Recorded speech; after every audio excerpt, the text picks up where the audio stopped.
is Terry Bradshaw, quarterback, Pittsburgh Steelers. It's 7:15. There's a new home run champion of all time, and it's Henry Aaron. This is baseball, Major League Baseball. And this is ABC's Monday Night Baseball, live from Fenway Park in Boston, Massachusetts. Looking. He's under the gun. He's flat. He throws. It is.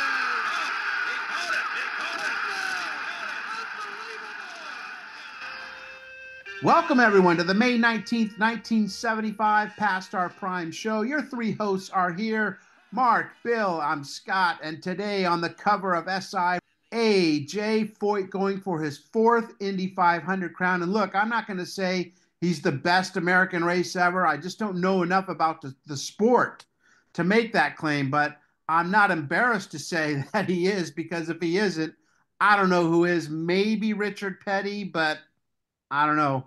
Tough to say that AJ isn't the great. He did everything. He did NASCAR. The only thing he didn't win anything, it was sprint car. And big wheels. The mini sprints, excuse me. The mini ones. No, he won everything else.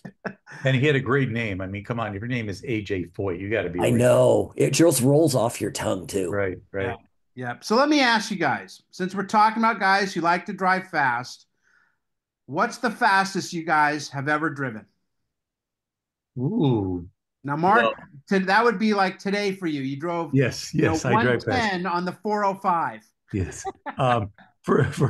First of all, I don't know if I've ever hit 100. I have gone over 90, and one time I went over 90 in New Mexico, and there was this car coming the other way, and it just did a U-ey, and I realized, ooh, there's a siren on that car. And this is in the middle of nowhere, New Mexico. It was actually a tribal police officer that pulled me over. So I was going over 90. Had that been a real cop, I might be going to jail. But because it was a tribal officer, he just wanted my money. So, he said, you can pay out, a check right now. And I just paid the fine right then and there. Oh, didn't go to jail. Out to him? What? Did you make the check out to him? No, I'm trying to remember how I paid it, because I don't know if I had a checkbook with me, but I remember I gave him cash or a credit card or something, and avoided more serious consequences. Do you think that maybe speeding and stuff would go down, or moving violations would go down if the cop did come up and say, I can send this to court, you'll pay this, or you can pay $400 right now and it'll be done? Think that would help? Like you just pulled out a little credit machine and said, there you go. Yeah, but then I don't know how many times he's going to use my credit card. You can Venmo me. Exactly. Yeah, say Venmo me, now. Whatever. Zelle me $400 and it's done. Bill, what about you? 1981, coming back from San Clemente into Dana Point, I touched 100 miles an hour. But I did it on purpose because I thought I've never done this. I had a new car, and I thought, okay. So I hit 100, then I slowed down. See, I did the same thing. I did probably like 105 or something on the 5 freeway late at night, going either LA to San Francisco or like in the not Fresno, in like by Kettleman City or something like that, middle of nowhere, not the 5 freeway heading to Anaheim. Which you're going to. But I watched it. I watched it get over 100. It started going up, and then I was like, done. Just not in me to do that. And then I start thinking, you blow a tire right now, you're in a world of hurt. You're done. That is for sure. You're done. So. I know a friend of mine when I was bartending. She said, "Oh, Bill, we should go to Vegas one day." She had a V8 Mustang, and she goes, "Oh, I went last week. I was driving 140." Oh my God! And I thought, there's just no way. I said, "Do you even?" Because I don't know if you're going that fast, if everything is just a blur, like on the other side of the freeways. Do you see them, or is it? I just don't know, and I don't want to check. If you do that in a DeLorean, you end up like 50 years in the past. Yes, exactly right. No, that's true. Well, that's funny that you say that, because, a DeLorean or those kind of cars, they're actually built to do that, right? Yeah. But when you're driving a Honda, yes, or they're not built to do that. So like my car started kind of rattling a little bit. Yeah, so did mine. I was like, it's not supposed to go 105 miles an hour. In fact, it's kind of weird that they can. Yeah. And if you look at the speedometer, they go up to like 140. I know. They put those numbers there, and you think, is that a challenge, or is it just there because you didn't have anything else to put there? Right. can the car actually do 160? Well, I think I'll you're never just find the out. guy to find out, Billy. Yeah, Go that'll over be the it. grapevine tonight. Yep, there you go, buddy. Mark, make us some money. I got a couple ads for you. I'll make them real quick. The first one is the Camaro for 1975, another step closer to the hassle-free car. And the reason I just love that my first car was a Camaro, and I got it in 1978, I want to say. So really close to this ad. So the Camaro always has a soft spot in my heart. And that car could go 100. Probably. But the beauty of that car is like, you didn't get a radio in the car. You had to go to like Leo Stereo and buy like a AM FM radio cassette deck to put in your car because it wasn't standard in cars back then. No, no. In fact, remember there was a lot of times when you'd have a buddy that had like a really nice stereo in his car, and he'd have to take it out whenever he went to like a Yes, party or I used something Right. to like have that. that. I used to do that. Yeah, because back then people stole car stereos They all the did. So Exactly. time. you had to have the one that had a little like latch at the bottom. So when you Right. left your car, Just you took pop it it in the out, house with throw it you. in your Yep. bag. Yep. Yep. Yep. And my other ad is Eastern Airline, which no longer exists, says that you can be vacationing in Walt Disney World, a sale for just $227, including the reduced airfare. So, you can ride an elephant and bask on the beach, Daytona Beach, Walt Disney World vacations, only 227 to 278, includes reduced airfare and hotel, 8 days, 7 nights, children vacation for about half price. Such a deal. That is a good deal. Yeah, that's not nowhere near like that nowadays. Bill, And, you, and, and Bill, you, Eastern was a big time airline. People have probably never heard of it before. Bill, you should call and see if they'll still honor it. Exactly. Say I've got a coupon. I've been holding on to it. I've been waiting for Hey, 50 I years. I sent that Sports Illustrated thing in. I've never heard from them. I said, sign me up. Yeah, yeah. Yes, I have 1 year for $8, That's right. And I want all my issues. but I want those issues. Yes, I Right, don't care about now. exactly. I want those issues. Shop Talk. What are they talking about? And they're talking about how shooting high school football game films is becoming a big rage now all of a sudden. Because in the past, no one really cared about shooting the highlights. And this is like the 70s. I mean, today, that's a huge industry, with nil now being a factor. These high school players really want their video out there.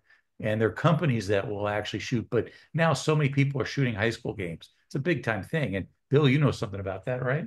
I do. When I first moved to Texas, Wichita Falls, I thought, oh, why not try to be a cameraman? So they sent me out. I didn't really know what I was doing. They sent me to a high school football game. And the last thing the girl said to me, the sports director, Susan, she goes, just make sure your camera's lined up at the horizon. And she goes, because then everything will be straight. Well, in your eyepiece in the camera, it gives you the ability with a little line to say, okay, you're lined up at the horizon. Well, I took my eye off that. So I got back to the station. I'd shot like a few touchdowns. I think there was a pick six. And when you saw my video, the one guy runs 60 yards. It looks like he's running completely uphill. And then the next guy intercepts it. He's running completely downhill. So I did not follow the horizon. I didn't look at the in the eyepiece. Just a little line that'll put you line it up with you just lined up with the horizon and everything will be straight. Yeah, I didn't do I, that. I could just hear the parents watching the highlights from back then going, well, no wonder we lost. We were going uphill the whole game. I I should always remember the Batman TV series from the 60s, and they would do camera angles, which were always on an angle on a slant. That's right. It's never like necessarily, especially the fight scenes. It Fight never scenes, right. Bam. right, right. And it and would be on when it would an climb up angle or walls. weird like angle, stuff like that. Yep. So Yeah, real quickly on high school sports, there was always one guy in the sports department who insisted on, big game this week. Bishop Amont's playing ball. I never got into high school sports. Gary Cruz loved high school sports.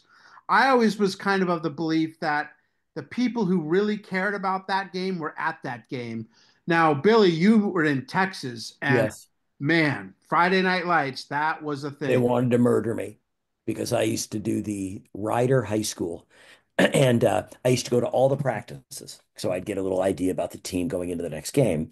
So there's usually maybe one or two parents out there. So one day we're doing a game, and this one kid's having trouble holding on to the ball. Every time they they threw him the ball, hit him in the hands, he'd drop it like 6 straight times. So on the air, I said, maybe the next time that they throw him the ball, he needs to bring it into his body and catch the ball, and then before he makes the move. I said that'll help him get confidence, and then he'll go back to playing the way as good as he can play. I thought I didn't say anything wrong. I come to practice like 3 days later. There's like 15 or 16 parents there. They're not there to watch practice. They're there for me. They just were unloading. You can't say that about a young boy. You called him a failure on the air. I said, no, I didn't. Then they petitioned the radio station to take myself and Brent off. No way. Yeah, they petitioned the station because they said Brent was too harsh and I was calling kids failures. I said, Wow. I remember telling the one parents, I said, all I said was the next time they throw him the ball, take it into his body so he's sure he's got the ball, And and then then, that'll get his confidence back. They said that the kid was upset, he didn't want to go to school anymore, that I degraded him on the air. And so now I got all into my head. So all the next games I'd be like, he'd drop the ball, a kid would drop the ball 9 times, and I go, he's giving his best shot there, Brent. Oh my Yeah, God. they do not suffer fools for high school football. no. I did not really know that until that time. Well, really, what you were saying is, or what they heard was, that kid sucks. Yes. Yes. And the thing is, it really was. I mean, they'd be throwing like, because in high school football, they usually throw deep in plays. He was a check down guy. But every time it's like 5 yards, hit him in the hand, hit the ground. And after like 6 times, I'm thinking, how else can I say when they go, Bill, so and so's having trouble? What am I supposed to say? Well, he does well in mathematics, though, Brent. I mean, He's a whiz at long division. yes, but they used other people loved us and said that we were the best because we were honest and we were good. But there was a group of people they petitioned the Bear KOLI and told them to get us off the air because we were too harsh. Wow. One other story, I'll make it quick. Texas is an interesting place. We go out to a little city called Azle and we're doing the game. Um, the girls at the beginning of the game, the cheerleaders, you all know what cheerleaders wear. They are being lifted, like lifted, not feet down, feet up in the air. So all their dresses are up, and they're doing like little porn acts on the side of the field. I mean, grinding on each other. And Brent and I were looking at each other, going, "These are high school cheerleaders." It was the craziest thing. I mean, it was literally like, I mean, it wasn't porn. It was just, but it was as close as anything we said. We just kept thinking, are they going to do this during the game?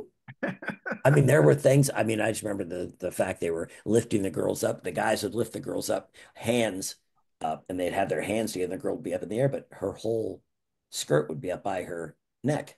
Mm, No, so Texas, there you go. Eat there those, you eat go. those, eat those pickles. Cut them up. Put Dr. Pepper in them. There you I go. don't know. I just got a call from one of their parents who are traumatized by what you I just know that we did not say one word about that because we said. went on the air and I said, "Do we mention it?" And Brent goes, "Brent, maybe we'll just let that slide."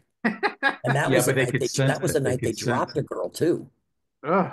So like in the third quarter, all of a sudden you hear blink, and there's a girl sprawled out in her little cheerleading uniform. I guess they dropped her from like the two people picking her up. Let's get to the scorecard, shall we? Mark, I have a feeling you saw one that caught your attention. Sure did. There's a rumor around Los Angeles that there's a trio of college or high school basketball players that are going to be a package deal to UCLA, who's just coming off another national championship. And they are Roy Hamilton and David Greenwood from Verbum and Brad Holland from Crescenta Valley. They're reported to be considering USC and UNLV, but according to the Verbum coach, they're leaning towards Westwood. The other two are long shots, and all three played at UCLA, and all three played in the NBA. And which one, Mark, had the best NBA career? Because they're Probably all first David round Greenwood. picks. David But I'm Greenwood. saying none of them were stars. Nope. Greenwood had a But I pretty mean, lengthy, but Brad successful. Holland had a year or two good with the Lakers. He had a couple years where well, it was just like his UCLA career. When Holland got to UCLA, his freshman year, he was really good. His sophomore, junior year, he struggled. Then the senior, he was lights out. So, and that senior year, which I believe would be 79, the 78, 79 season, that was a UCLA team I thought that could have won the title that year. But I believe they lost to DePaul, like in the Elite Eight, I want to say. But that was a really good team. And wasn't that the Magic Johnson draft year? Yes, it was. So it's But Magic and then Greenwood. But I'm saying Greenwood was a really highly sought after guy in the NBA, and his career didn't do as much as people expected. well, he had some pretty good years with the Bulls, Okay. David Okay. So, He's Greenwood. he's the Uh, opposite. Most young guys, it takes them a while. They get better as they go. He was pretty good, like right away, yeah. and kind of fizzled out.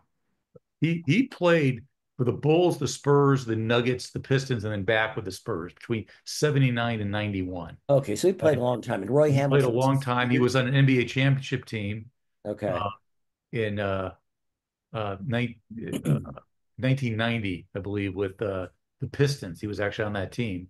He was an all NBA All Rookie first team Yeah. Okay. official year.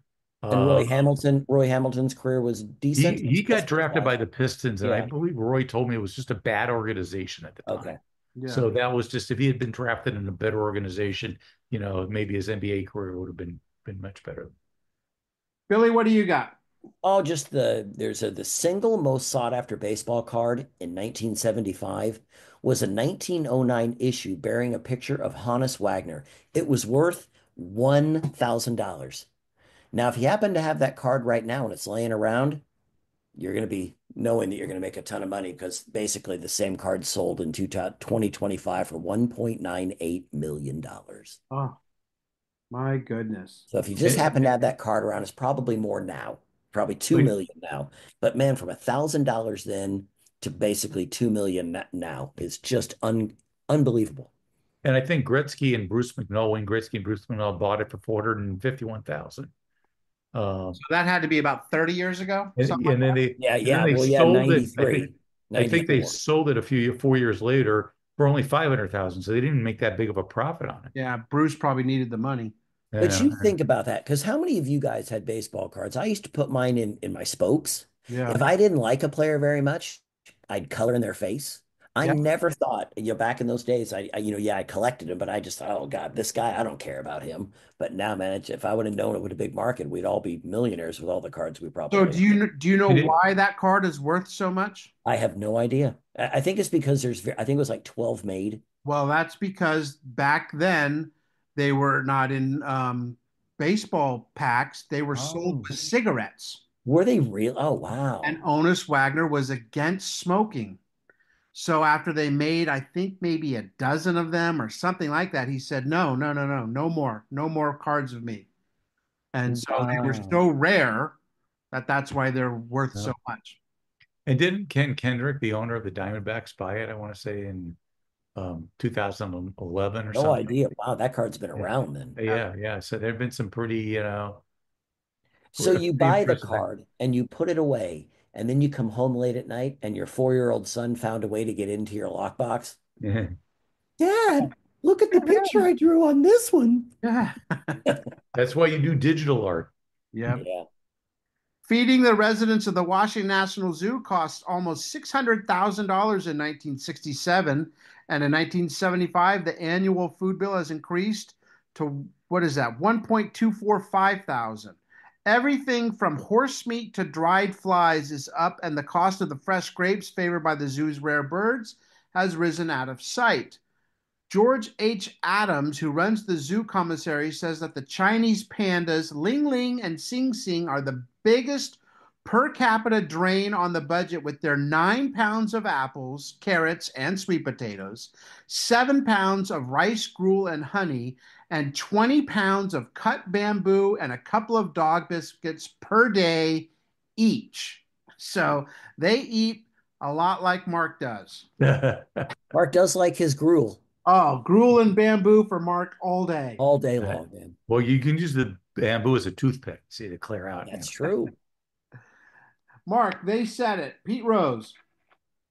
Yeah, Pete Rose, who I don't know if anyone knows, but he had a very interesting career. Anyway, he he was talking about the fans at Dodger Stadium, and he says, "I don't know why those people were throwing bottles at me. I was 3 for 39 here last year. They should have given me a standing ovation." You know, Pete was probably more self-aware of that kind of stuff than maybe Yeah. any player who ever played.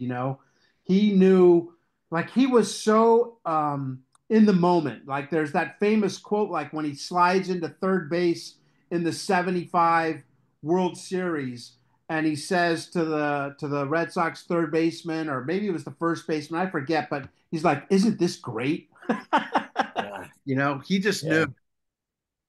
I got one. Speaking of third baseman, Sal Bando, captain of the Oakland A's, commenting on the release of sprinter Herb Washington. I'd feel sorry for him if he were a player. I love that. I love that. They I did love not that. like the pinch runner idea. And just because they got rid of Herb Washington doesn't mean the A's got rid of the pinch runner. They had a couple other guys that they weren't exclusively pinch runners the way Herb was, but that's basically why they were on the roster. So Finley really thought that he was on to something. It didn't really take charge. So And you did everything you could to get Washington, didn't you?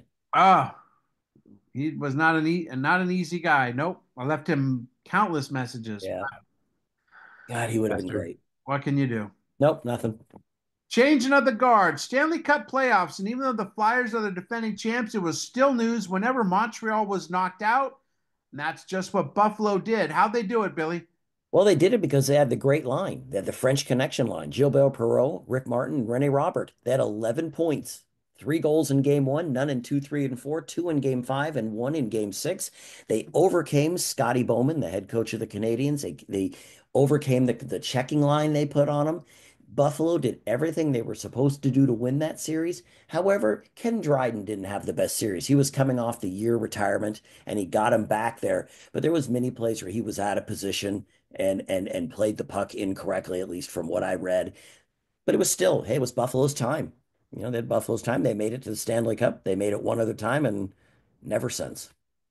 And I That, think they talked about this was going to be the first finals between the Flyers and Sabres that featured expansion teams. Yep. Yeah. Because people forget in 1967, the NHL was 6 teams. That's it.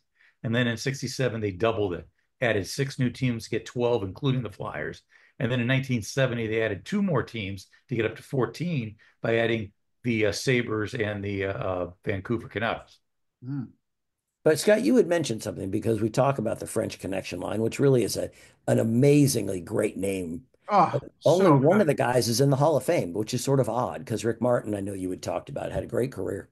Yeah, I looked it up because I'm not a hockey expert by any means, but from 71 to 80, Rick Martin's first 9 seasons, he was an all-star every year.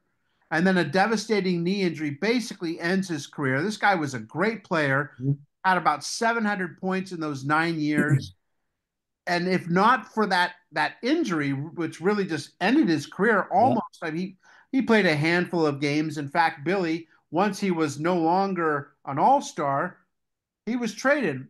Nice deal for your Kings. Always a good deal. When you can give up the number 4 pick, which turns out to be Tom Barrasso, you're doing something right. Yeah, he played like 3 games, and I think he might have had a goal, but nothing more. Another great looking back deal for the Kings. Yeah, well, they've been doing pretty well on their trades the last few years, but with Rob Blake getting the shown the door, we'll see how that goes going forward. Rick Martin unfortunately died of a heart attack at the age of 59 in 2011, but only like you mentioned, only one of the 3 guys on the French Connection in the Hall of Fame. I think the other 2 seem deserving to me. Yeah, I've always thought when you have a line like that is so not known and good, I think they all should go in as a line, maybe not as an individual, but just that line itself, sort of like having great line in a Hall of Fame. I've been to the NHL Hall of Fame, and they don't have much mention of those guys there. They have the French Connection, a little bit about it, but not something big, which I always think they should. Speeding off into the sunset. Next up, we're talking a little Indy 500 as they get ready to race next week in Indianapolis. AJ Foyt has the pole position for the Indy 500 as he goes looking for his 4th win at the Indianapolis Motor Speedway. His first was in 61, then again in 64, third time in 67. But now he's 40 years old, one of the older guys behind the wheel. He's the only driver to have won the Indy 500, the 24 Hours of Le Mans, the Daytona 500, and the 24 Hours of Daytona. In other words, when it comes to racing, as we mentioned earlier in the show, he has done it all. Just just one of the all-time greats. And 50 years later, his name still just resonates with not just the racing world, but the sports world. That's for all of the racers. Because I name right now, can you guys name 5 racers in the Indy? No. Back in the day, you knew all of them. They'd say a name, the Gordon Johncock, Sneva, you would know those names. You No would know question. them. And The nowadaes, Buddy Unsers. Baker, even though that's a different racer, but you knew the racers in NASCAR and Indy 500. And nowadays, you just don't. Our friend Johnny Rutherford was trying to defend his title from last year, but when qualifying came, he ran a disappointing 185 miles an hour. Foyt, by comparison, was at 189. Those who thought Johnny had been sandbagging all week long were fooled. Quote, only thing we had up our sleeve was our arms, said Rutherford. Some days you eat the bear, and some days the bear eats you. Like you mentioned, Billy Gordon Johncock. I had not heard that name in quite a long time. Yeah. I'm like, oh, yeah, Yeah. that's another one. He came in at 192. Foyt's final run, he blew him away, averaging 193 miles an hour. But to test our theory about that, we know the drivers from 50 years ago more than we do the ones of today. Can you tell me the same guy has won the last 2 Indy 500s? Do you know who that is? I do not. I could You'll say I the name and I'll know it, yeah. but I don't know it. Joseph Newgarden from Nashville, Tennessee. Wow. Right? You're That's not right. You're wait, right. wait, that's the country singer. What are you It talking does about? sound like it, doesn't it? Man, so they got to do something because it's kind of embarrassing. I mean, it's not like we don't follow sports still, and I don't understand how that's possible now that a guy could win the Indy 500 2 years in a row and is basically an unknown. That Right. basically we could go to Pasadena and see him sitting in a restaurant and not have any idea who he is. Right. It's the same people that promote baseball. Exactly. Exactly. The same smart people there. Scott Geiger is a walking encyclopedia when it comes to the Indy 500. He just doesn't know the history. He's lived it. The Zionsville resident, which is about 25 minutes north of Indianapolis, has been part of the Indy 500 for about as long as he can remember. First attended the race when he was 6 years old, started working at the Indianapolis Motor Speedway when he was 13, doing anything and everything for anyone and everyone. He just wanted to be a part of it all, and that's just what he's done, been a part of it, and then some. And Scott Geiger joins us now on the Past Our Prime podcast. Thanks for joining us, Scott. Thanks for having me. Hey, last year, Billy forged a relationship with a woman at the Indy 500. I think it was the Indy 500 Museum. She helped us get us Johnny Rutherford. And this year, Bill, how did we get Scott? What? She was like, you got to get Scott, right? She did. She did. She said, Bill, she goes, you're gonna love the guy I got you. She goes, he's quite a character. She goes, in a good way. She goes, you got to get Scott Gager. She goes, I got him for you. She goes, you're gonna love him. And so far, the little conversations we've had, we love you. Oh, you're Oh, fun. Tony that's is so awesome. cool. Tony is so cool. Yes, she is. I always walk in there in the Indianapolis Motor Speedway and say, "What can you do for me?" I have a friend that works at the Speedway just to rattle her chain. Tony just gets awesomer. The more I learn about her, the more I know her. She's just a wonderful woman. And so I knew when she said you, it was an obvious, yeah, he's a great guy. No question. Cool. Scott, That's very kind of her to say that. some things just speak to some people, and obviously at a very young age, the goings on at the old brickyard spoke to you. What was it that drew you in? The neighborhood I grew up in was drivers, mechanics, official guards, sponsors, TV, radio personalities, everyone. And so you rode your bike, and that was house to house. That was all over your neighborhood. And actually, the first 3-time winner, Louis Meyer, lived down the street from me. And I was just a young kid, and I looked at him not as a winner of the 500 because at that time I didn't really understand it. But I looked at this guy that he lived, because you're driving those cars over 100 miles an hour with leaf springs, with no seat belt, wearing a T-shirt, with a leather hat, so to speak, and it's just those guys are just amazing. They were astronauts to me. Yeah, 50 plus later, I can hear that passion still burns inside of you. How do you keep that alive? Oh, I tell you honestly, when you even think about it, or is when you go in that oval at 16th and Georgetown, it's like you're being plugged in the wall. You have a different vibe inside of you, and the passion of just, it's not about me. I've lived it. Now I want people around me to live it, and I want to keep the Indianapolis 500 alive.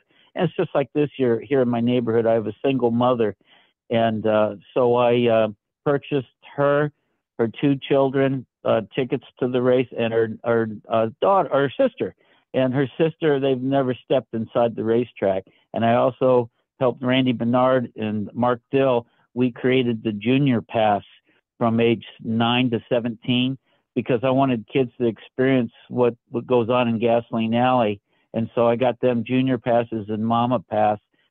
That's our future right there. Those kids will be hooked after this May. You know, I was going to play up on that, Scott, but I got to go back just a bit because I've read a lot and listened to a lot of your past interviews. How important were your parents, especially your dad, in getting you that love for Indy?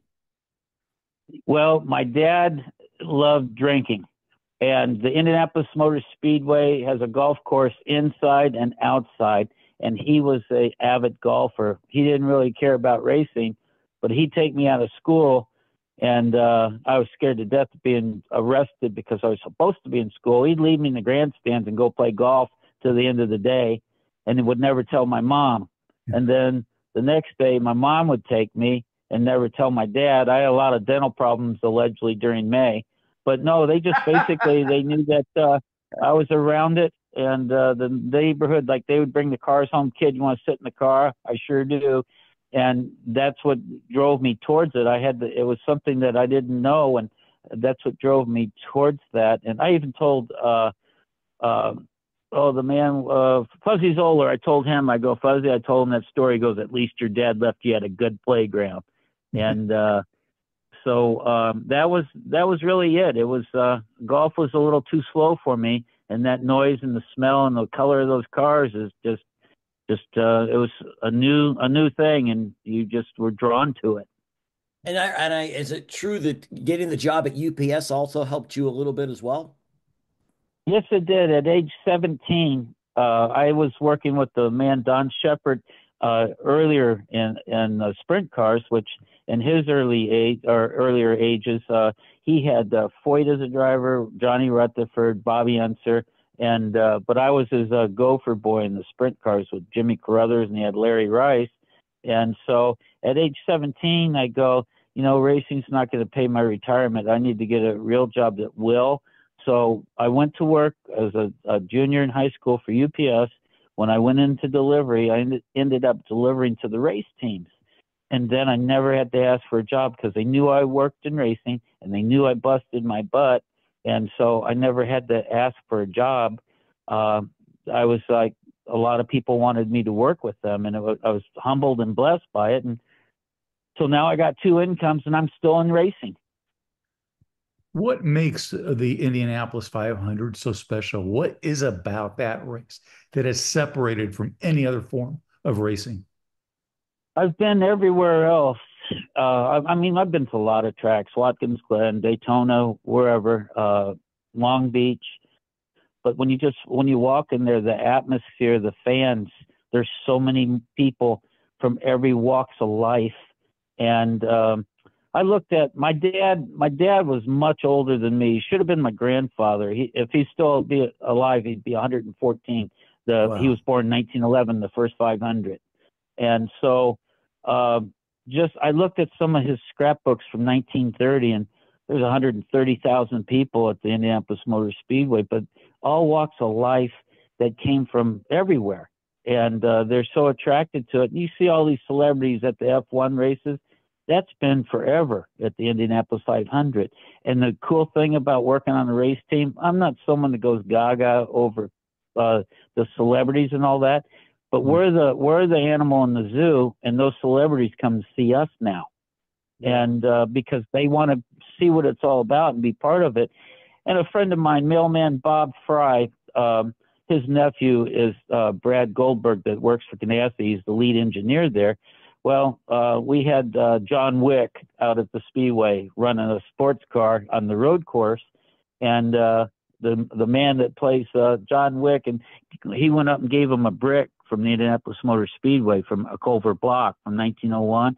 That man asked Bob everything about that brick, took him in and talked to him. He wanted to know the history, and that's just it. There's so many people that want to know that history, and they want to be part of it. And it's, I don't know, it's just, it's in a class of its own. And I tell people that when Monaco goes on, it's the same day when they run the Indy 500. When those guys are done with that Formula One race, they're watching the Indy 500 also.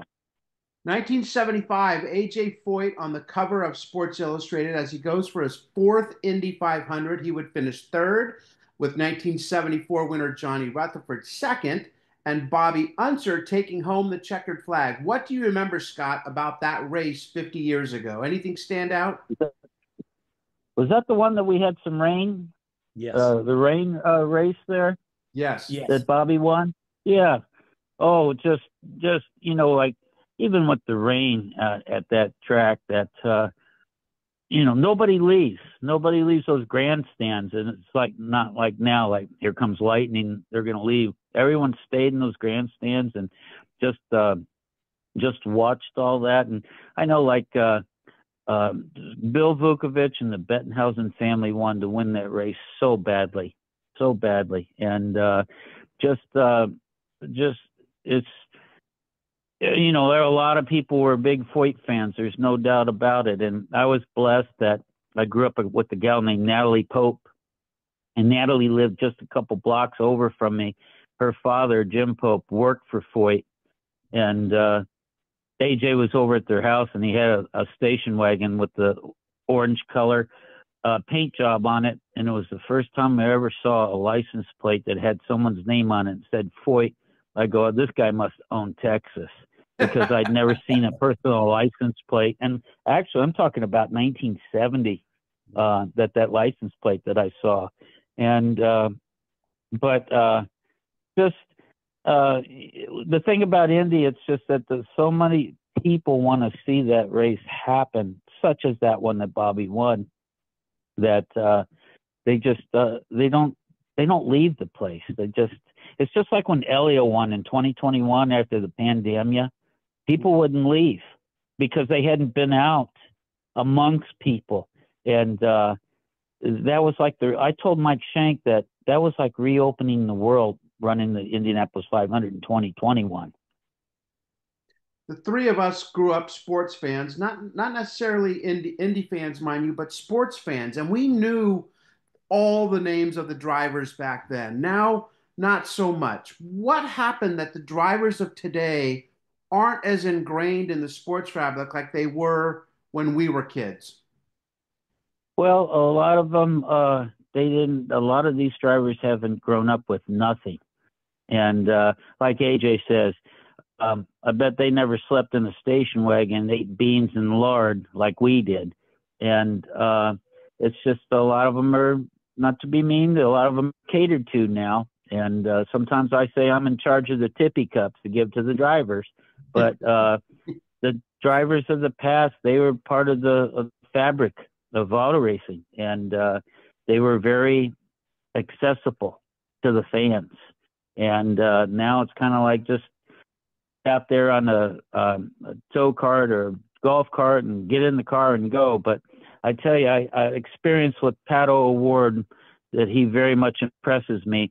They were behind us last year in the pits during practice, and there was all these school kids at the fence screaming, Pato, Pato. He couldn't communicate with his crew because he had the biggest smile on his face because those kids wanted to see him so badly. And then I went over to the fence and I started waving my arms, and the kids are getting louder and louder like a conductor. And he finally just broke down and broke away from his crew, went over, and he signed every freaking autograph for every kid at that fence. And that's what they need, is accessibility to the fans. I know that you're busy at times, but they're the ones that are paying the bill. They're the ones that came here to see you. And even though sometimes you can't give them everything, just to acknowledge their presence is a lot. And sometimes the newer guys don't do that. And that's what is taught. But you'll get a guy like that growing up through auto racing and get a big head. And then all of a sudden, when he's not driving anymore, it's like, where's the fanfare now? Because they want that now that they're not big and famous anymore like they were. Did you have a favorite driver back in the day, Scott? Not really. I just was in awe of all of them. And, all the bad stuff they say about Danica and all that, I don't care what anyone says. Danica Patrick won or led the Indianapolis 500. How many people can say that? I was the leader of the Indianapolis 500, man or woman. And, but never, I was just in awe of anyone that could be able to turn a lap. I saw guys struggle so much with the older equipment, the equipment that was put together late, and be in the garage for 24 hours back then before they changed the rules where they actually closed the garage, to see all these people struggle and do their best and try to figure out how to qualify for that race. That was the biggest thing, is qualifying. The race wasn't so bad. It was just trying to get into that race. And, that's just, that's what amazed me. And just to look at all those drivers, everyone that wanted to be a driver wished they could have been them. Yeah, I'd going off the fact of some of the racers don't talk with a lot of the fans, whether don't want to or unable to do it. You talked about a really nice Sebastian Bourdais story. Can you repeat that? I was with KV Racing, and we had maybe 8 garages, and it was the day before the race. Well, a lot of times now, the team gives you the day off. To me, that's Christmas Eve. I have to talk to the fans and tell them to bring their radio headset, tell them to bring a cooler, whatever's the easiest thing. I love talking to people because I want them to have the best experience. I actually gave tours when I was a kid on the Volkswagen van because you had to talk to people. And the Volkswagen van was the official tour bus around the speedway. And so I'd ride my bike over there just to get fans interested to come back. And so anyway, I helped create that junior pass at the speedway. So there's this young man in there, maybe 9 years old, 10 years old. And his dad, he came up to me, hey, is there any way we could see a race car? So I said, sure, come on in. And the light was on over Sebastian Bourdais' car. And this was 2014. And there was a light over one of the workbenches inside the garage that was on. And this little boy was walking around the car, and he goes, this is beautiful. I wish I could meet Seabass someday. Well, he was the one that was under the light on the workbench putting tear-offs on his helmet. He turned around and goes, hi, Johnny, I'm Sebastian Bourdais. And he came over, and he was all tickled to death. And he goes, Johnny, would you like to sit in my car? And he picked him up and put him in that car. And I told his dad, don't stop taking pictures. This young man will never forget it, and he's going to be a fan for life, what Bourdais did for him that day. And, it was pretty cool. Pretty cool deal. There's so many interesting traditions at the Indy 500 that you don't see anywhere else. How did the whole milk celebration come about? Actually, they said it was 1936 that Louis Meyer drank the milk because his family were farmers, and his mother told him to drink buttermilk. It was nutritious.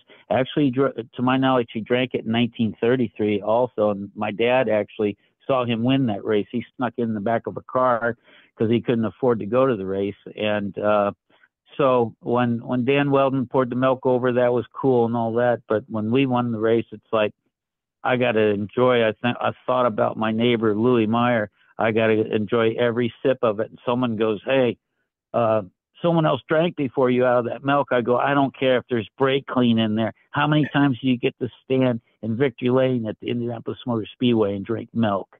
What does it feel like, Scott, to actually be part of a team that wins a race? Well, it was interesting that you've worked so hard and you wish that it could finally happen. In 1993, working with Scotty Brayton, he had one of the strongest fields at that time, because you had Formula One world champions in that race and so forth. And we finished 6.2 seconds behind Emerson Fittipaldi that day. And when Scott got out of the car, I gave him a big hug. It was hard to go 500 miles. And I go, thanks, buddy, because that was very cool that we went. But when you finally win the thing, and you look, you've been out there dreaming about this, and you look around at guys that have no clue, that haven't been out there that long. They look like a deer looking in the headlights. But to look around and see everybody, to be in victory lane. But the thing is, I try to reverse the roles, and knowing that you were once a fan, you're still a fan, but you want all those people in that grandstands to feel what you're feeling. And then all the people that come up to you, it's just a whole different ball of wax. Once you finally to win that race is just simply amazing. I mean, just to talk to you and tell you guys that, it just, you get tears in your eyes and you get goosebumps just to even think you're a wee part of that race. Yeah, so you did. You get to taste the milk in 2016, the 100th running of the Indy 500, as you're part of the Andretti Herta Autosport team that won it with Alexander Rossi behind the wheel. And a year later, you liked it so much, you got to drink the milk again. I mean, do you ever just think about that? This kid that grew up down the street from Louis Meyer, and 50 years later, you're in Champions Lane drinking milk with the greats. I sit in my bathtub during the wintertime and reminisce, and it's like, I can't believe this happened. And it just it does. It brings tears to your eyes to even think that you're part of it. And because it's so much work just for those 3 hours. And when that checkered flag falls the next year, you're ready to do it again and start thinking about it. Right when that checkered flag falls, you talk to yourself all the time. And it was pretty cool when Elio won, because if you really think about it, Elio wasn't in that car very long, practice and qualifying and race day. And like I told Michael Shank, I said, you're competing against people like Roger Penske that everyone looks up to. Nothing against Roger. He's a businessman. He's awesome. He's done everything, but he has every access in this world when it comes to racing. And to be able to win and beat Roger, and he's the first man that comes to you and congratulates you no matter what you do if you beat him. And when I was with Scotty Brayton in 1985, we qualified in the front row. Roger was the first one in our garage to shake our hand, congratulating us on the front row. But when Elio was in victory lane, Roger Penske hugged him because he had driven for him for 16 years before he let him go, and it ended up with Meyer-Shank Racing. Well, anyway, Roger hugs Elio and says, make sure you turn around and say hello to the governor. The governor of Indiana at the time was Holcomb.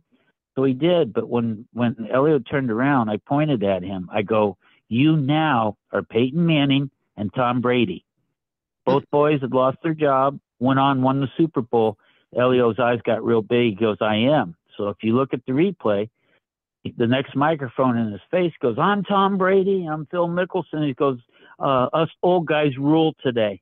And because Mickelson had just won a golf tournament or something. So anyway, that was me stirring the pot in victory lane. Nice. Good. That's what you're supposed to do. Absolutely. And another thing we did, Elio drank the milk. It's $10,000 to sip the milk to the driver. And so afterwards, we actually altered the milk, which no one had ever done before. And we put strawberry quick in there to make it pink. We were sponsored by Pink, Breast Cancer Awareness. So I was the last one to get the bottle of milk. I took it over to the edge of victory lane because I wanted the fans to experience this. And plus, it's basically promoting the milk and breast cancer awareness. Showed it to the fans. They're going crazy because you're up in the air and they're going nuts. You got the press there. Then I took that bottle of milk down on the start-finish line. And that year, like I said, nobody left, because that was the biggest gathering since the pandemic. And I took it over the fence, and people were like, can we take pictures? I go, this is all about you. Take as many as you want. And it was just, I love promoting the Indianapolis 500, and that's just another tradition.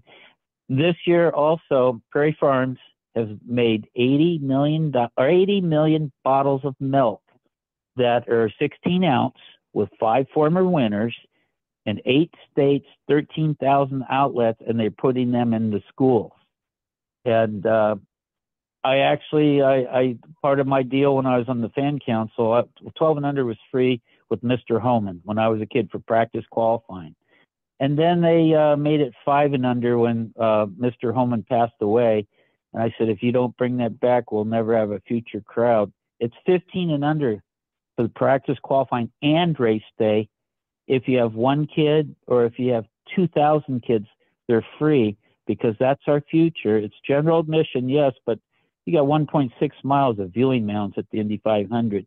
Take a picnic lunch, take the kids, take your neighbor's kids, and sit up there. It's the cheapest ticket in the world. I mean, it's $50 for the biggest race in the world to sit on that mountain. Those kids are free. You know, Scott, you're just a guy who obviously gets it. You know, you get it. Yes. All we've lost track of why sports happen to begin with, which is competition and then the fan experience. And you just get it. You can tell. You make me want to go. Yeah, I've never been. Yeah. Well, check this out, guys. I volunteer my time on doing tours.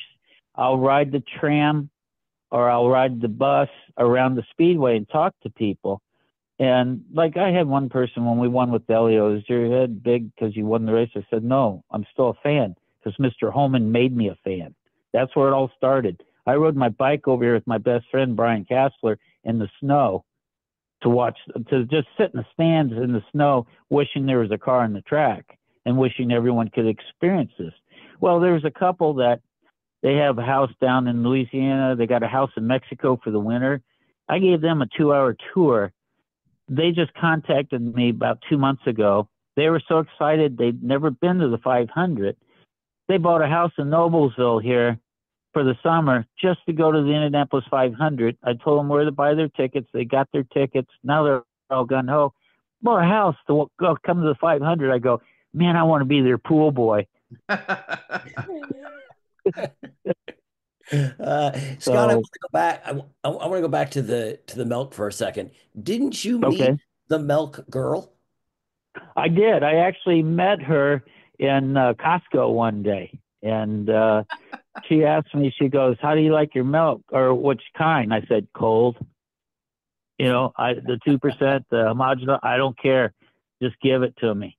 And when I was with Elio and I had that milk bottle, the milk bottles go back to Elio for winning the race.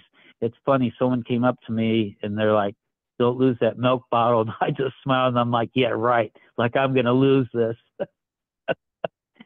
So, yeah, that was pretty cool talking to her in Costco. And she'd ask me, "Hey, you go to the 500? I go, "Yeah, actually I do.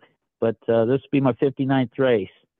So, yes, I like milk. That's great. Is it buttermilk or just regular milk? Just regular milk.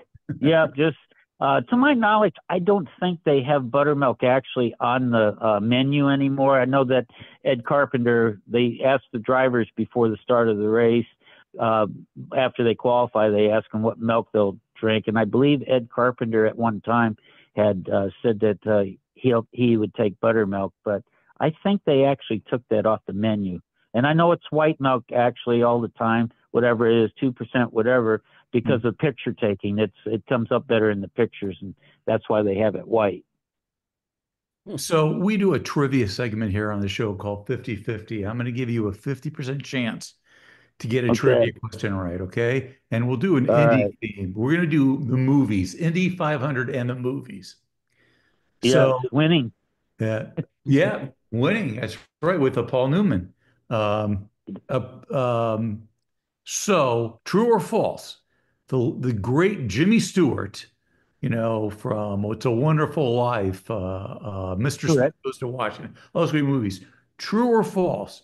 His very first lead role, not acting role, but lead role, where he's top of the cast, was a movie about the Indianapolis 500? False. No, it is true. Speed in 1936. Okay. Okay. Speed. Yeah, yeah. And it's Son interesting to of a say, gun. look, but there's a Right. long tradition of Indy 500 or even racing in general in the movies. Oh, yeah, the big wheel with Mickey Rooney. That's Yeah. my boy. Yeah, I mean, you look at the footage, guys, on that one, and it's terrifying. Watch the cars going through the corner and the tires going every which direction, but straight, and then bulging up, getting small, and they're every which direction. But that was a pretty cool movie to watch the onboard cameras on the movie, that movie that with Mickey Rooney. I got to tell you this other one, too, about Paul. Mhm. Robin Miller, the great sports writer, that great friend of mine, was at Phoenix with Paul Newman, and they were testing down there, and Paul had painter's pants on and a T-shirt. And he goes, "Hey, Miller, let's go to lunch." And then he goes, they went to lunch. He goes, "I don't have my wallet." And Robin Miller's like, "Yeah, sure you don't." He goes, "No, seriously." Left it back at the track. So Robin went up to pay for their lunch. This guy kept looking at Paul Newman. He goes, "Is that who I think it is?" He goes, "Who do you think it is?" He goes, "Paul Newman." He goes, "Oh, hell no. He's the painter that paints the walls out at Phoenix racetrack." And Paul Newman used to call Robin Miller. He goes, "I can't believe that guy believed you." Blue eyes. I'm curious. Go ahead. I'm curious though. So there are a lot of actors that love to race or play people in racing films. You know, Steve McQueen, Paul Newman, James Garner, who was out of all these actors that like were in racing films or enjoyed racing. Who do you think was the best that, I mean, maybe could have succeeded or had some sort of a career on the racetrack?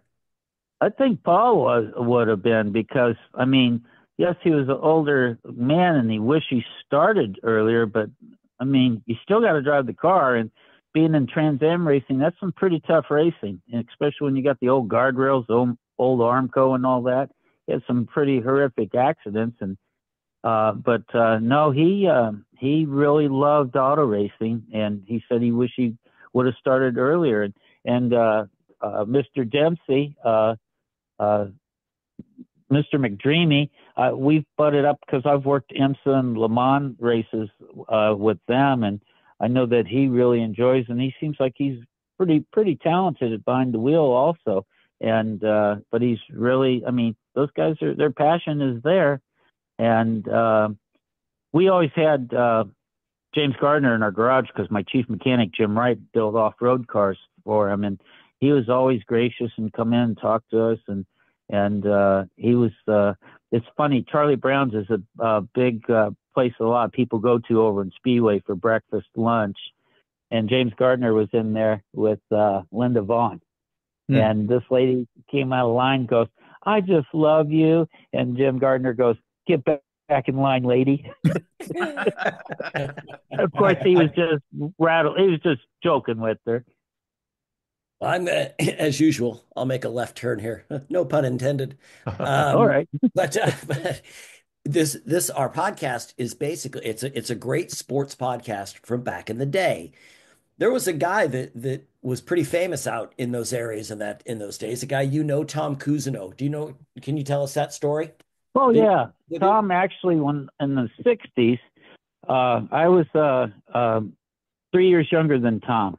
And Tom lived right down the street from my house, and his father was a football coach at the high school. That was way before, I was in high school, but his dad looked like the Incredible Hulk, except he was brown. He was suntan. He wasn't green. And even during the winter, he looked like the Incredible Hulk. But anyway, yeah, we played street football together.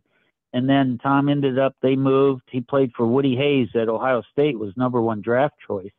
And to my knowledge, he was supposed to go to Frisco, and Frisco was trading him to Buffalo Bills for O.J. Simpson.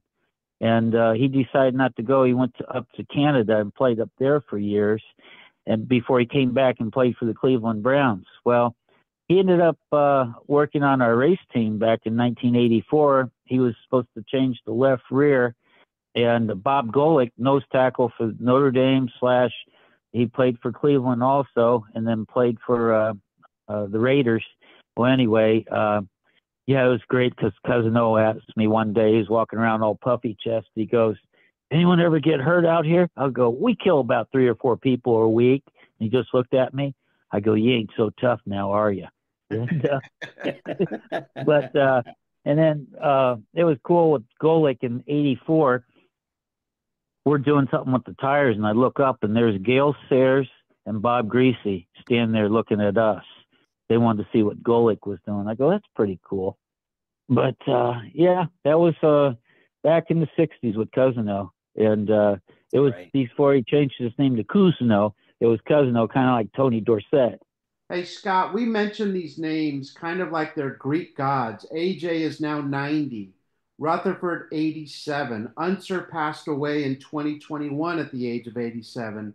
Are you saddened to see these greats, these guys you idolized as a child, these men of men, leave us?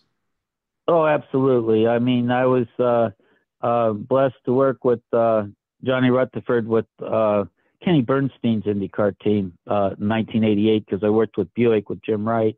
He's the one that controlled a lot of built the Buick engines back in the day, and there was a lot of heavy hitters on that team. And Bob Riley Bob Riley was built or designed Foyt's last winning car, and just to be around those guys and the hell they went through, and I look at AJ Foyt. A lot of people say Jimmy Clark, the greatest driver, Dale Earnhardt. You look at Foyt's record. I mean, and plus he's still alive. He did so much that people didn't do. First driver to win in front engine and rear engine IndyCar, the only one. And so the Indy 500 that is. But one of his.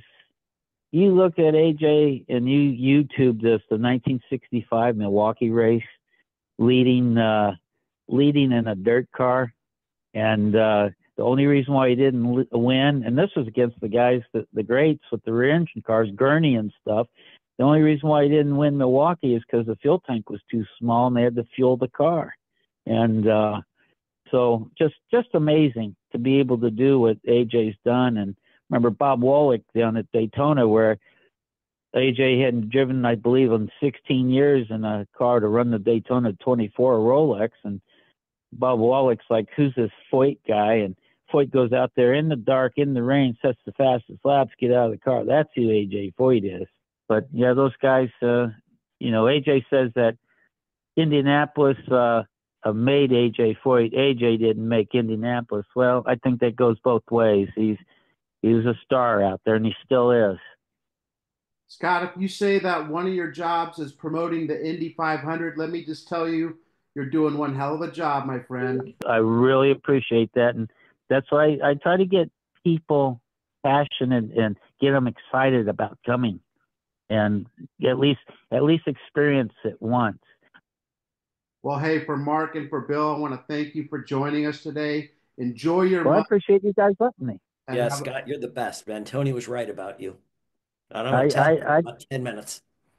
Hey, I'm like a politician. I can sit here and lie to you the rest of the day if you want. Vote for me. Send money. Thank you, my friend. Have a great Indy. Thank you, guys. Great Indy 500. Thank you. Weekend. Thank you. Well, Scott. I'm humbled and honored. Thanks.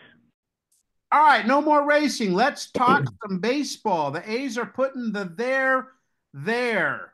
Despite having the 3-time defending World Series champions, the city of Oakland is famous for the Gertrude Stein line where she said there's no there. Actually, it wasn't meant as an insult to her hometown, but when you are the stepchild to the city across the bay, kind of turned into one. And the weird thing is, in 1975, the center of the sports world was in Oakland. Yeah. The A's, Raiders, and Warriors were all great teams with colorful personalities. The Raiders' attendance was great. The A's, not so much. They're rumored to be moving to New Orleans or Seattle or Toronto or Kathmandu. It would actually be another 50 years. We are 6 weeks into the fact that they are no longer the Oakland A's. They're about to be the Las Vegas A's, supposedly. Right now, they're the Athletics. They don't even call them the Sacramento. Oh, come on. They're Sacramento A's. Yeah, it's kind of sad. And, They did not draw back then. No, they won the World Series in 74. So you figure that year they got a lot of fans. No, 845,000 for the entire year. And they won the World Series. Yes, Wow. figure that's 845,000. That's 10,000 a game basically. Dang. You just, Right? think of it this way. If that team was playing nowadays, and let's say Oh, in New York, there wouldn't be enough seats at it'd be like a Dodger game where you just can't get a seat. yep. Yep. They did draw over 23,000 fans to see the Yankees and their new star pitcher, Catfish Hunter, returned to Oakland. He didn't disappoint. He shuts out his former team on just 88 pitches, allowing 2 hits in a game that lasted 1 hour and 37 minutes. Now that's getting your money's worth. That'd be you get there at 7 o'clock, at 8:30, you're leaving. Yeah. Even without their star pitcher, A's were still the class of the AL West, at least for one more season. As an A's fan, it's been kind. I'm glad they're doing pretty well, but still kind of sad for me to keep tabs on them because with the Raiders gone and the Warriors are still in the Bay Area, but even they left Oakland. It's tough to be an Oakland fan these days. That's for sure. And Billy, That's wasn't there a comedian that had a few jabs at He Oakland? did. He did. There's one vaudeville comic. He said, the three worst weeks in show business are Christmas, Easter, and Oakland. And then there was one where they talked about the Oakland surviving the great earthquake of 1906 virtually unscathed. And San Francisco said that was because there are some things even the earth won't swallow, talking about Oakland. Ugh. Better late than never. What's this, Bill? Oh, it's about Peter Snell. He won a gold medal in the 800 meters at the Rome Olympics in 1960. He set a new national record. Then 4 years later at the Tokyo Olympics, he won the gold and set a new Olympic record in the 800 meters and also won the gold in the 1500 meters. He became only the second male to achieve this feat at the Olympics after Albert Hill in 1920. And but that's at that time in 1975, no one had since accomplished that. And I don't think it has been to this day either. Peter Snell is amazing, man. Yeah. And he's a Kiwi from New Zealand. Yep. In fact, he was competitive, distance runner or mid-distance runner from 1960 to 65. So it wasn't a long period of time, yet he was voted New Zealand's sports champion of the 20th century. Wow. So, he was one of 24 inaugural members too of their kind of their Hall of Fame. So he had a huge impact in a short period of time. Yeah, and then after he's done running, he goes and gets his PhD in exercise physiology. Right. Becomes a table tennis player, goes, he can do pretty much everything. And Mark, what was the one thing that he was doing that we both had no idea what it was? He became an orienteur and he won the category for men 65 and older in the 2003 U.S. Orienteer Championships. And you want to know what orienteer is? It's a group of sports that involve using a map and compass to navigate from point to point in diverse and unfamiliar terrain, moving at fast speeds. So maybe that's where the Amazing Race got their idea. But yeah, that's a very interesting kind of life that he had, man. Yeah. That's someone that capitalized on everything he was good at. He capitalized on it. He sounds like one of those guys that, like a lot of us have ideas and we're kind of like, oh, that would be good if we tried that. Or just like whatever he decided to try to do, he did, and he did it well. Yeah. When I first looked at the article, I thought, I don't care much about this. And I started reading and I thought, this man can do anything or could do anything. Speaking of tough man across the table, Billy, what are we talking about? Oh gosh, yes. Come on. You guys know Billy Eisenberg. Of course. I mean, obviously, he won the Bermuda Bowl 5 times. He also won the Resigner and Springley 2 times each. This guy could play his bridge. And Scott, you were pretty good at the Resigner, weren't you? I was. They would just ask me, who wants to resign? Me. I'm Yes. the resigner. What was the one thing? What was the double king or whatever when we read the one God. from the It's you unbelievable. king? To Yeah. think that like this was things that they could sell tickets to or people would watch is Yeah. look, maybe 50 years from now, people will look back and be like, there was a time when like watching poker on TV was a big deal. And Yep. that was not that long ago where ESPN was showing a lot of Yep. Texas Yep. Hold'em. So But you think people would leave those matches and just be driving home going, God damn that Eisenberg. What's Yeah. he doing that? You don't lay a queen down on that. What is he Just just? calm down, Jeff. No, no, I've seen it too much. This is the And, last Bermuda Bowl. I'm going to take it to the bank. and he looks pretty good at backgammon too. Yeah, Yeah. exactly. You guys ever play backgammon? Oh I, yeah. It's a great game. I yeah. put my daughter in backgammon. Yeah. I played a friend of mine, Chip, and I didn't know how to play, and he did, and we would play for money, but I never, and, like Oh, by the end of like a summer, I owed him like $300. I'm like, dude, I'm not paying you $300. That sounds like, what does that sound? That sounds like, was it Stripes when they're playing cards? And he looks at the guy's card. Oh, no, that was Revenge of the Nerds when he looks at the guy's cards Yeah, and goes, he's yeah, like, you don't need the king in you this. got too Get out of many here. of these. Exactly. Then he puts it down. He goes, I got nothing. He goes, looks like you lose again. TV, radio, the best sports show never seen. Arnold Schwarzenegger may have been Mr. Olympia, but Bud Greenspan was Mr. Olympics. He was the producer, director, and writer of Cappy Productions, a six-person outfit that makes sports documentaries for television, and the Olympics is his bread and butter. In Europe, it's huge, but hasn't caught on in the USA as of yet. Currently working on 9 1-hour shows about the Olympic Games.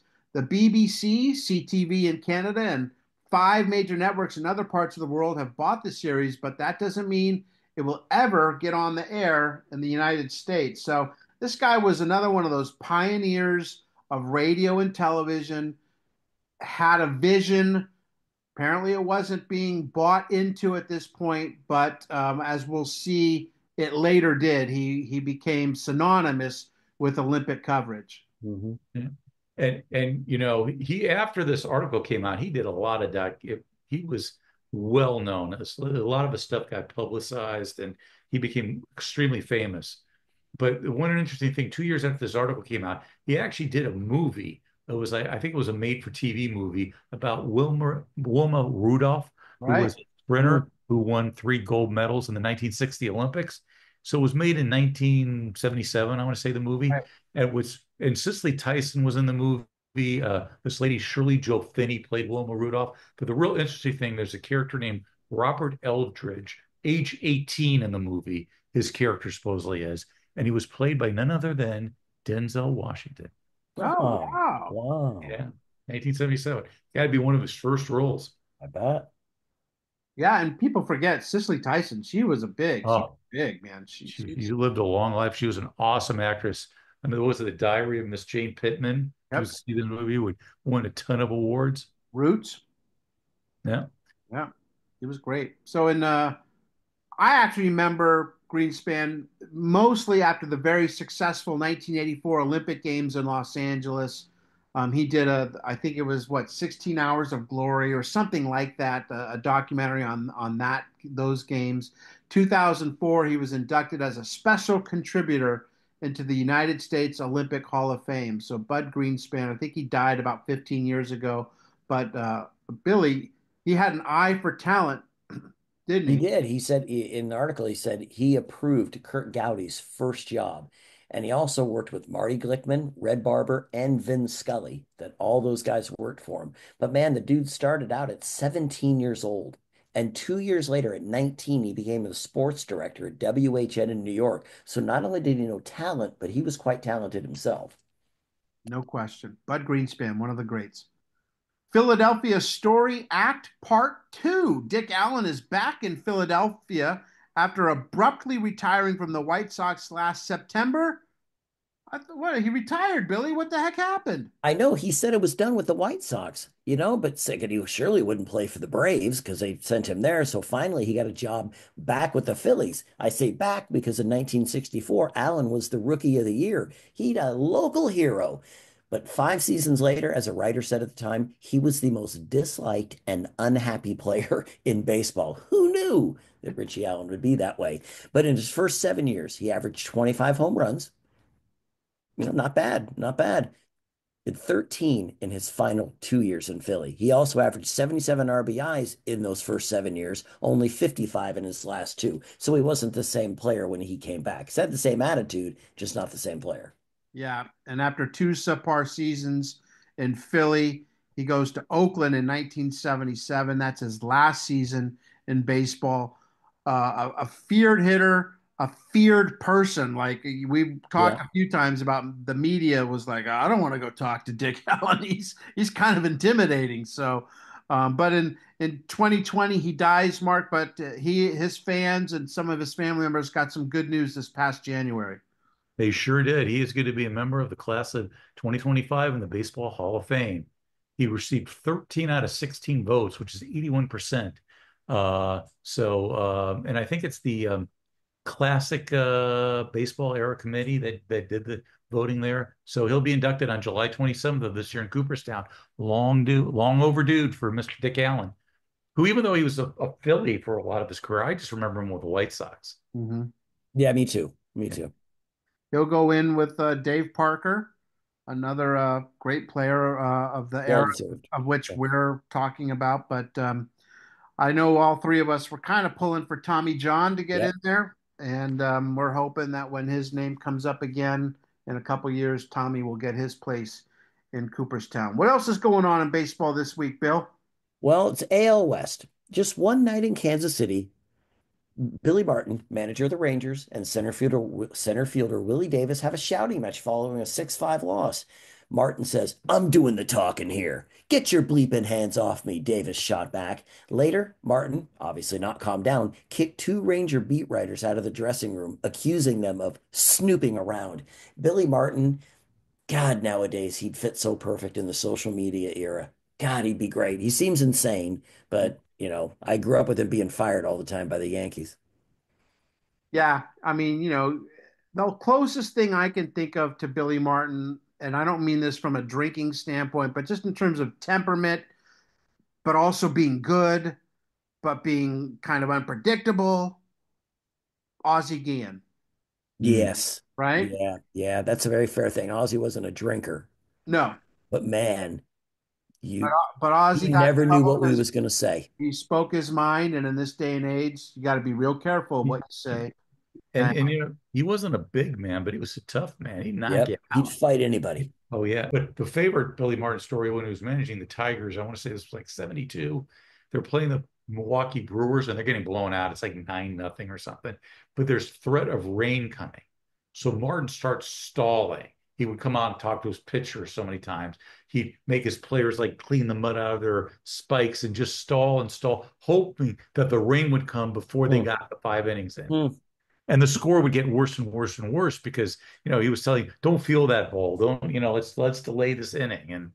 But I don't think he was able to do it. They managed to squeak the 5 innings in. Did he take every team that he managed to the playoffs?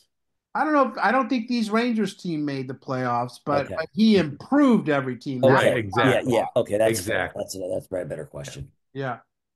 Mark, what do you got? Oh, I got one, and a lot of you guys didn't realize it, but do you realize that before Mike Tyson was this boxing champion, this renowned figure in the sport of boxing, he was an infielder with the St. Louis Cardinals. Little white Yes. guy. Yeah. Mike Tyson was the shortstop, later second baseman, and he got 3 hits in his first start at shortstop for the Phillies in that game. And Mike actually played a while in the big leagues. He played for the Cardinals from 72 to 79 and the Cubs from 80 to 81. He finished career with only 27 homers, I think a 241 batting average, but he was supposed to be a very good defensive second baseman. And he packed quite a punch. Yeah, he's a knockout. Oh, yeah. Ba-da-boom. Elsewhere, the Big Red Machine is being led by a small but very powerful second baseman. The Reds win 5 of 6. Morgan is among the lead leaders in batting, walks, and stolen bases. In a 7-3 win over the Padres, he homered, tripled, singled, stole a base, scored twice. The next night, the Padres walked him 4 times, and he scored 3 runs. Once previously, Morgan had walked 5 times. Did he score 5 runs? He said, "I was with Houston. I probably scored none." So, basically saying you're only as good as the guys who are around you. Yep. You know who was around him? Perez, Bench, Rose. some Everybody. some heavy hitters, no doubt. This Ashe didn't crumble. Arthur Ashe has a bit of a reputation of not being able to win in the finals. And after dropping the first set in the WCT finals of Dallas to 18-year-old Bjorn Borg, he wins the last three sets 4-4 in love. Borg had gotten to the finals by winning a thrilling five-set match against Rod Laver, who at 36 was twice the age of the Swedish teen. He would go on to obviously have this incredible career, and in the end, he did get the better of Mr. Ashe, didn't he, Billy? Yeah, he did. Ashe finished 8-9 versus Borg. However, in eight finals meetings, they were 4-4 against each other. So Ashe played Borg real well, and not many players can say they did that. And I mean, think about it. You have two legends of tennis playing in that, match. Yeah. Ashe and Borg. I mean, a lot of times you get a tennis match and one guy was really good and the other guy was okay. But these were two guys that had a big impact on the sport. They sure did. Yep. Especially Borg retired. What did Borg retire at? 26, 27? Yeah. They said that McEnroe just once he was like, God, I can't figure out this McEnroe and he drives me crazy, and just stopped. That was Yep. it. I think came back He tried, yeah. but was never the same. Because all the tennis rackets had changed, didn't they? Oh, is that what it was? They were using wood rackets Yeah. when he played. And then they came back, they were using a different type of racket. So I don't think he adjusted. No, that's right. He came back and was still using wood, and they were like, Yes. kidding? Connor's still undoubtedly the best player in the world at this time, but he and Ashe were on a collision course for a match later this year that would be one to remember. The lady is a champ. Last week we had Jacinto Vasquez on the show. Hall of Fame jockey talked about when he rode Ruffian back in 1975, arguably the greatest filly of all time. And here's why. In her first 8 races, she wins all of them, never trailing at any point. At Aqueduct last week, she won a stakes race. She was a woman amongst boys, winning the Acorn in record time by 8 lengths. In fact, in her wins, that's her average, winning by 8 lengths. Wow. Truly a phenomenal horse, and we'll have more on her later in the summer, but sad ending for one of the greatest horses of all time. Yep. Speaking of great women, and we talked a lot about Chris Evert, the horse, who was named after the great Chris Evert. Now we're going to talk about Mrs. Billie Jean King. Frank DeFord writes, very likely Billie Jean Moffett King will go down in history as the most significant athlete of this century. Now, I wouldn't say that was the case, but she's probably in the conversation. And to think she's up there with Jackie Robinson, Muhammad Ali, Babe Ruth, nothing to be ashamed of. DeFord makes the case that she surpasses them, even Robinson, saying that as great as Jackie was, the time had come to integrate baseball and doors were open for him to step through. But no doors were open for Billie Jean. She had to open them herself. So she's definitely one of the most important female athletes, bar none, of the last 100 years. And like I said, in the conversation, what she did for bringing attention to women and women's sports is unparalleled. And what I found really interesting in the article is they talk about her marriage, actually. And she was married to Larry King, not the Larry King who was who I worked with, the late Larry King, who was a pretty well-known figure. But he was more of a low-key guy. I think they met in high school. But he did a lot of stuff to help, the team tennis and stuff like that.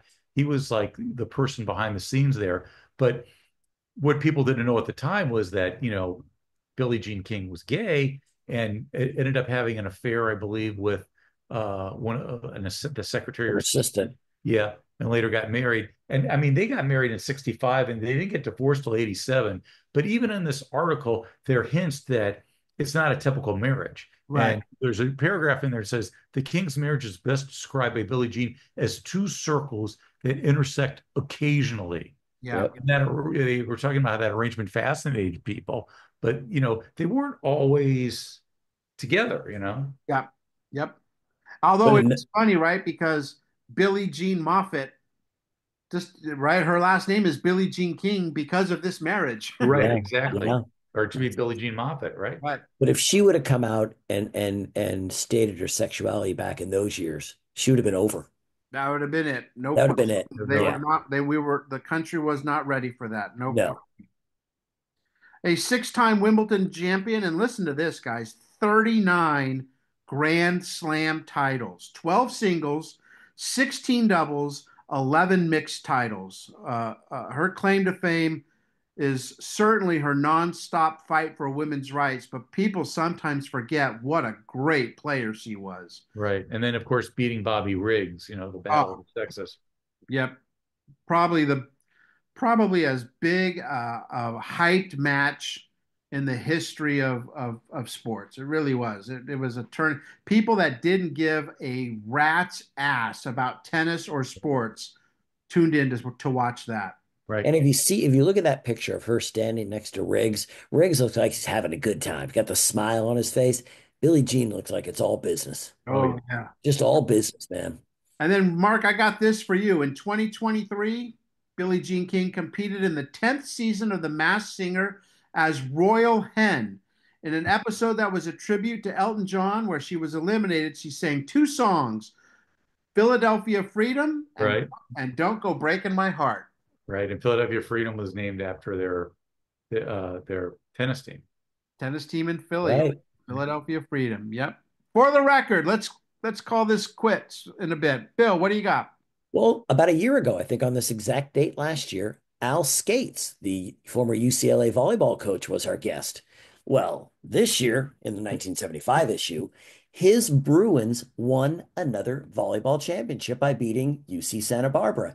That is their fifth championship in 6 years. They would go on to win 76-2, and then 13 more times after that. Man, Al Skates knows how to coach. Sure does. I mean, pretty hard to outdo John Wooden and Mr. Yeah. Skates. He certainly was up to the challenge. Mark? Well, I got in golf. Curtis Strange, the NCAA champion from Wake Forest, and defending titleist. He played his Walker Cup teammate George Burns, beat him in a match play final of the North and South Amateur Tournament in Pinehurst, North Carolina. And of course, Curtis went on to have a pretty good career on the PGA Tour. Certainly did. I got one. Avery Brundage, 87, autocratic president of the IOC, the International Olympic Committee, from 1953 to 72. Unwavering idealism and outspoken criticism of professional sports stirred controversy for almost 40 years. He dies of a heart attack in Germany at the age of 87. Avery Brundage. Faces in and real quick on Avery, the two defining moments for him. In 1936, he had the U.S. team go to Berlin, and that was considered the Hitler Olympics, and compete in that. That's where Jesse Owens won all those golds. And then in 72, back in Munich, Germany, where they had the terrorist attack on the Israeli athletes, instead of canceling the rest of the games, he had them continue because his motto was the games must go on. So it was a controversial figure, but he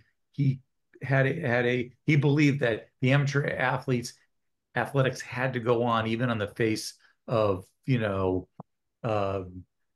some ugly things that had happened. Absolutely. Yeah. And look, you're going to get criticized either way. I'm not defending it. Yep. We've talked about these Olympic athletes that you boycott an Olympics or you cancel an Olympics, like we were talking, what was it, last week with Houston McTerre. That's it. There was no other. Houston McTerre never did it. Okay.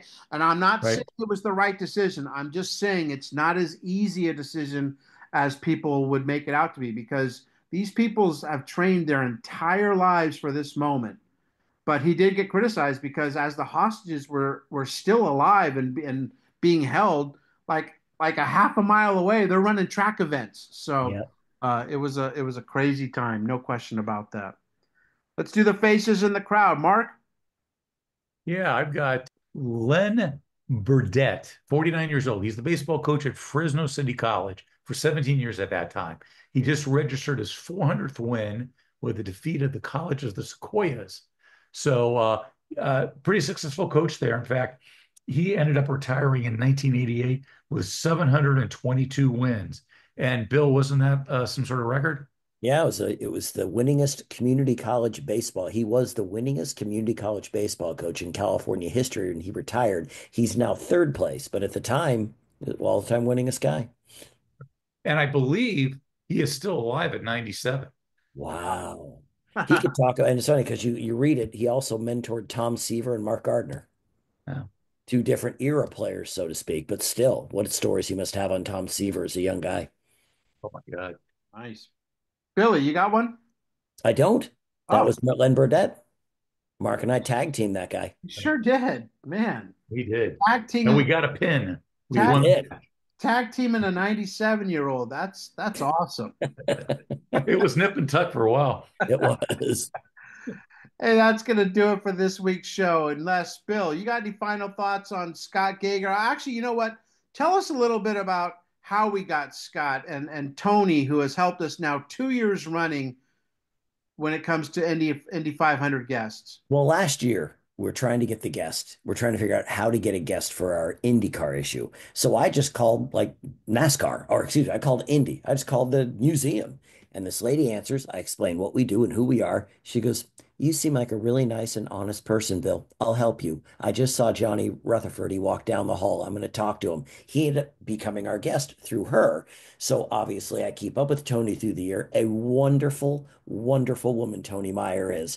And she said, she kept telling me, "Bill, I'll get you a guest for this year. Don't worry about it. You'll get somebody." And we were all sort of nervous because it was a week coming up to our show. She calls up and says, "I got a guy named Scott Gager. He's a real character in a good way." He turned out to be that and more. Just a wonderful guy from a wonderful woman that is truly a person that I'm blessed to be friends with, Tony Meyer. You know what I love about it, and all three of us have had this. You reach out to, Mark, you reach out to Rocky Blyer's people, or people that we don't know these people. Right. Next thing you know, you have total strangers jumping through hoops for you. It's really like Yeah. a moving, touching. It's been by far the best part about doing the show Yeah. is developing these relationships, not just with the guests, but the people who help us get the guests. So, But also the thing is, when we do this show, we're not looking for anything. We're not looking to break a story. We're not looking to go, gotcha. We're not trying to dig into their past. We're really just trying to look back and go, look how much fun it was. Look how many Yeah. great stories you have, things that we all know happened in sports, and they give us that. And that's because of the fact that we're all just three people, three guys that are just trying to have fun. Right. I think people are looking for fun or for good Yeah. news, something positive, right yeah, now. and sports 50 years ago, it was a hell of a lot of fun. Sure was. Hey, for Bill, for Mark, I'm Scott. Thanks for listening. We are Past Our Prime.